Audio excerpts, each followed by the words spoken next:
আজ একটা ছোটবেলা বাস্তব গল্প শেয়ার করব। যখন আমরা সবাই আমাদের গ্রামের শিশু শ্রেণীতে ব্রেক স্কুলে পড়তাম, প্রতি বৃহস্পতিবারে নাচ ও গান হতো।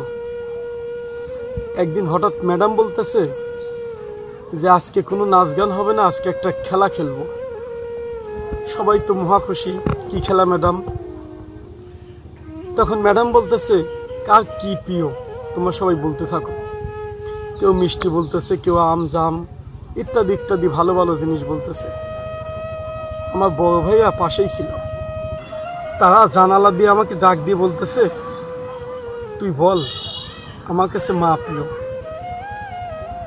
তাই বুঝলাম না এই কথাটা কেন বললো। আমি বড়দের কথা শুনে ম্যাডামকে বললাম, ম্যাডাম আমার মা প্রিয়। তারপর রেজাল্ট, সবার মধ্যে ম্যাডাম আমাকে বিজয়ী ঘোষণা করলো। তখন সবাই প্রতিবাদ জানালো, ম্যাডাম আমি মিষ্টি বললাম, আমি আম বললাম, আমি জাম বললাম, এত কিছু বাদ দিয়ে স্বপন এই কথাটা বললো আর ও শ্রেষ্ঠ হয়ে গেল, এটা আমরা মানি না। তখন ম্যাডাম হাসি মুখে বলল, তোমরা আমার জায়গায় যখন যাবা, আমার মতন যখন বয়স হবে, তখন তোমরা বুঝবা আমি কি জন্য বলছি। আজকে এখানে আমি বসে আছি, ম্যাডামের কথাটা খুব মনে পড়তেছে। ওই দিন না বুঝেও আমাকে ম্যাডাম কেন বিজয়ী ঘোষণা করেছিল। 20টা বছর মা অসুস্থ হয়ে বিছানায় পড়েছিল, আমার কাছে সারা দুনিয়া ছিল।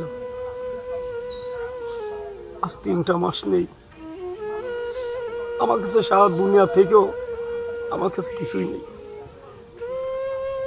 পৃথিবীতে শ্রেষ্ঠ সম্পদ মাই।